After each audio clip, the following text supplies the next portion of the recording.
नमस्कार विद्यार्थियों, मैं महिपाल सिंह लामरोर, सहायक आचार्य, राजकीय विधि महाविद्यालय भीलवाड़ा, आपका आज के इसी व्याख्यान में हार्दिक स्वागत करता हूं। तो आइए अपनी इस चर्चा को आगे बढ़ाते हैं। जैसा कि आपको विदित है, हम चर्चा कर रहे हैं भारतीय संविधान अधिनियम 1872 के बारे में। और पिछले व्याख्यान में हमने चर्चा की थी प्रस्ताव और प्रस्ताव के आमंत्रण के बारे में, कि प्रस्ताव किसे कहते हैं और प्रस्ताव का आमंत्रण क्या होता है। तो उसी चर्चा को हम आगे बढ़ाते हैं और आज एक केस लॉ को देखते हैं। प्रस्तावना हेतु आमंत्रण। प्रस्तावना हेतु आमंत्रण से संबंधित एक केस लॉ था, बहुत ही प्रसिद्ध केस लॉ था, जिसके तथ्यों को संक्षिप्त रूप से हम यहाँ समझने का प्रयास करेंगे। देखिएगा, केस था हार्वे बनाम फैसी। हार्वे बनाम फैसी 1893 प्रीवी काउंसिल। 1893 प्रीवी काउंसिल। इस केस के तथ्य क्या थे, आइए देखते हैं। इस वाद में वादी ने प्रतिवादी को भूमि के एक टुकड़े के लिए या एक भूखंड के लिए, जिसका नाम था बम्पर हॉल पेन को खरीदने हेतु प्रस्ताव रखते हुए, किसने? वादी ने प्रतिवादी को एक भूखंड को खरीदने के लिए एक प्रस्ताव रखते हुए न्यूनतम मूल्य व बेचने की इच्छा जानने हेतु, न्यूनतम मूल्य और बेचने की इच्छा जानने हेतु प्रतिवादी को एक तार भेजा। वादी ने एक भूखंड को खरीदने और उसका दाम जानने की इच्छा के साथ एक तार प्रतिवादी को भेजा। प्रतिवादी ने जवाब दिया। प्रतिवादी ने वादी के उस तार का जवाब दिया और जवाब में कहा न्यूनतम मूल्य 900 पाउंड। न्यूनतम मूल्य 900 पाउंड। इस पर क्या हुआ? इस पर वादी ने स्वीकृति दे दी। इस पर वादी ने स्वीकृति दे दी तथा ये कह दिया कि मुझे ये भूखंड चाहिए, लेकिन प्रतिवादी ने इनकार कर दिया। वादी ने स्वीकृति दे दी, लेकिन प्रतिवादी ने इनकार कर दिया। तो वादी प्रतिवादी के विरुद्ध संविदा भंग का एक वाद लेकर आया। अब प्रीवी काउंसिल ने क्या किया? एक बार प्रीवी काउंसिल ने जो किया, उससे पहले हम एक बार ही जान लें कि वास्तविकता में इस केस में हुआ क्या था। इस केस में वादी ने प्रतिवादी से उसकी जमीन का भाव पूछा, न्यूनतम भाव, और साथ में ये प्रस्ताव किया कि क्या आप इसे बेचना चाहते हैं, और इस आशय का एक तार प्रतिवादी को भेज दिया। तो प्रतिवादी ने बेचने या खरीदने के बारे में कोई जिक्र नहीं किया, लेकिन प्रतिवादी ने इस बात का जवाब अवश्य दिया कि भूमि का न्यूनतम मूल्य जो है वो 900 पाउंड है। इस 900 पाउंड न्यूनतम मूल्य को देखकर वादी ने ये मान लिया कि प्रतिवादी ने मेरे प्रस्ताव को स्वीकार कर लिया है और उसने संविदा की कल्पना कर ली। लेकिन प्रतिवादी ने स्वीकार करने के बारे में अपनी कोई राय प्रकट नहीं की।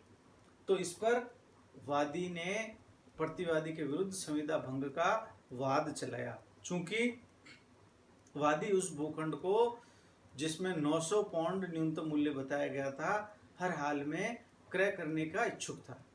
तो प्रीवी काउंसिल ने क्या निर्णय दिया? प्रीवी काउंसिल ने वाद खारिज कर दिया और कहा कि कोई संविदा नहीं। क्यों? क्योंकि ये जो तार था वो प्रस्ताव का आमंत्रण मात्र था, कोई प्रस्ताव नहीं था। ये एक सूचना थी जिसे स्वीकार या अस्वीकार दोनों किया जा सकता है। तो ये एक प्रसिद्ध केस था प्रस्तावना के आमंत्रण का। अब इससे आगे हम बढ़ते हैं प्रतिस्थापना या क्रॉस ऑफर। प्रतिस्थापना या क्रॉस ऑफर, देखिएगा इसमें क्या आता है। जब दो पक्षों की समान शर्तों या विषय वस्तु वाली प्रस्तावना डाक में एक दूसरे को पार या क्रॉस करती है, एक दूसरे को पार या क्रॉस करती है, तो ये प्रतिस्थापना कहलाती है। क्या हुआ कि प्रतिस्थापना या क्रॉस ऑफर के मामले में वादी भी प्रस्ताव रखता है और प्रतिवादी भी प्रस्ताव रखता है। दोनों ही व्यक्ति प्रस्ताव रखते हैं और किस तरह का प्रस्ताव? समान शर्त या विषय वस्तु, दोनों का प्रस्ताव और शर्तें एक जैसी है। और जब वो दोनों प्रस्ताव ढाक में एक दूसरे को पार करते हैं या क्रॉस करते हैं तो उसे हम क्या कहते हैं? प्रतिस्थापना या क्रॉस ऑफर। आइए आगे देखते हैं।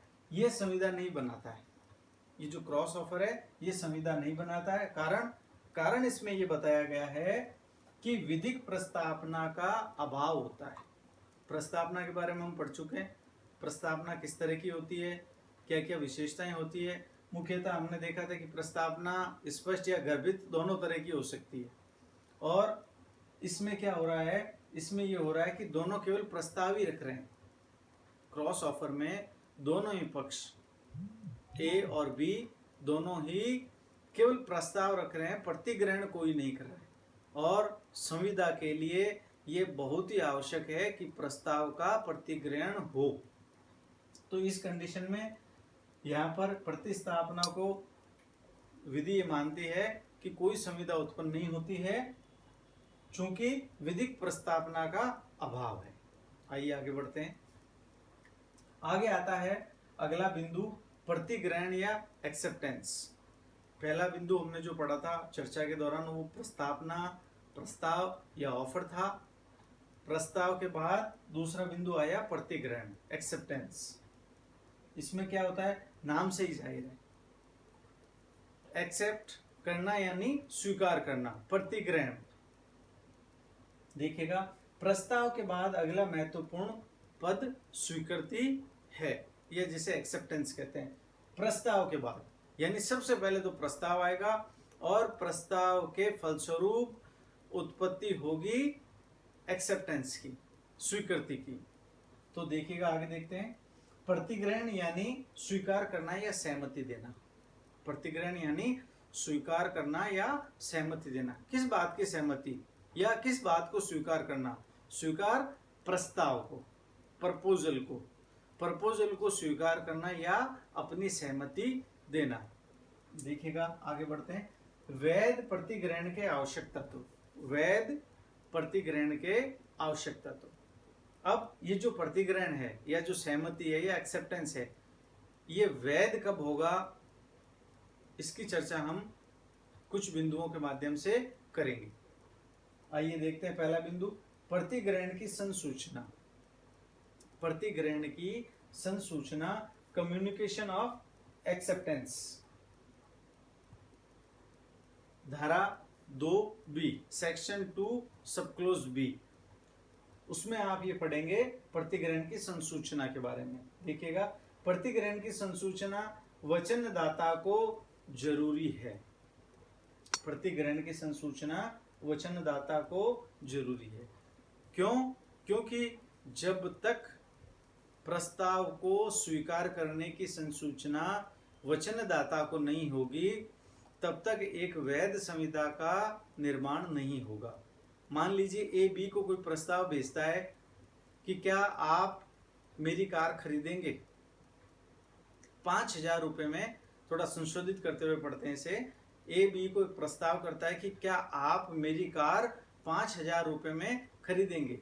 अब मान लीजिए बी ये मान लेता है कि मुझे ये 5,000 में कार खरीदनी है, लेकिन अपनी संस्वीकृति या अपनी संसूचना, अपनी जो प्रतिग्रहण है या स्वीकृति है या सम्मति है, वह वचनदाता तक संसूचित नहीं करता है, प्रेषित नहीं करता है।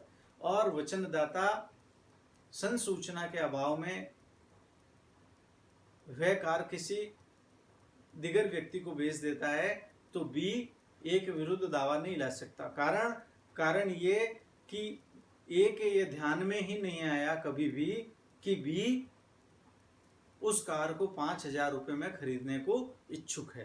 तो क्या आवश्यक हो जाता है? प्रतिग्रहण की संसूचना, कम्युनिकेशन ऑफ एक्सेप्टेंस, जिसे आप सेक्शन 2 सबक्लोज B में भी पढ़ेंगे। तो ये क्या कह रहा है? प्रतिग्रहण की संसूचना वचनदाता को होना अत्यंत आवश्यक है। और संसूचना कैसी हो सकती है? ये गर्भित भी हो सकती है और स्पष्ट भी हो सकती है। इट मे बी इम्प्लाइड और एक्सप्रेस और बोथ। आगे देखिएगा, सेकंड पॉइंट हम पढ़ेंगे या द्वितीय बिंदु की हम चर्चा करेंगे किसकी, वैध प्रतिग्रहण के। द्वितीय बिंदु क्या है, प्रतिग्रहण की संसूचना प्रस्तावक, प्रतिग्रहण की संसूचना प्रस्तावक या ऑफरर या उसके प्राधिकृत प्रतिनिधि या अभिकर्ता को हो। प्राधिकृत प्रतिनिधि या अभिकर्ता को हो। वापस देखते हैं एक बार, प्रतिग्रहण की संसूचना। प्रतिग्रहण की संसूचना के बारे में आप समझ चुके हैं अच्छी तरह से कि ए बी को कोई प्रस्ताव रखता है और बी उस प्रस्ताव को स्वीकार करता है तो उसे ए को संसूचित करना होगा, अन्यथा ए को बाध्य नहीं किया जा सकता संविदा पालन हेतु। तो ये क्या कह रहा है, प्रतिग्रहण की संसूचना प्रस्तावक ऑफरर को वापस कन्वे करना पड़ेगा, या ऑफरर नहीं हो तो उस दशा में क्या होगा, ऑफरर या प्रस्तावक के प्राधिकृत प्रतिनिधि, ऑथराइज रिप्रेजेंटेटिव या अभिकर्ता और एजेंट, यानी ऑथराइज रिप्रेजेंटेटिव या एजेंट को संसूचित करना भी प्रस्ताव की स्वीकृति की संसूचना मानी जाएगी। प्रतिनिधि या अभिकर्ता की बात क्यों आई, ये इसलिए आई कि प्रत्येक दशा में ये आवश्यक नहीं होता है कि प्रस्तावक खुद या स्वयं उपस्थित होकर उस संसूचना को जाने। मान लीजिए कारोबार बहुत बड़ा है और दशाएं ऐसी है कि मूल प्रस्तावक को संसूचित नहीं किया जा सकता, तो उस दशा में प्राधिकृत प्रतिनिधि, ऑथराइज रिप्रेजेंटेटिव और एजेंट या अभिकर्ता को यदि संसूचित किया जाता है तो वह संसूचना मानी जाएगी। तो इस तरह से हमने आज देखा प्रस्तावना के आमंत्रण का प्रसिद्ध केस हार्वे बनाम फैसी, और हमने पढ़ा प्रस्तावना प्रतिस्थापना या क्रॉस ऑफर के बारे में, और उसके बाद अगला बिंदु किसके बाद, प्रस्तावना प्रपोजल या प्रस्ताव के बाद अगला बिंदु हमने आज चर्चा की प्रतिग्रहण या एक्सेप्टेंस। और इसमें इसके आवश्यक तत्व हमने पढ़ने आरंभ किए हैं, जिसमें तत्व संख्या 1 प्रतिग्रहण की संसूचना, communication of acceptance, section 2 sub clause B. और सेकंड क्या थी, सेकंड ये था प्रतिग्रहण की संसूचना प्रस्तावक या ऑफरर तथा उसके किसके, प्रस्तावक के प्राधिकृत प्रतिनिधि या अभिकर्ता को हो। तो आज की चर्चा को हम यहीं विराम देते हैं और अगले ई व्याख्यान में हम हमारी इस चर्चा को आगे बढ़ाएंगे। तब तक के लिए धन्यवाद।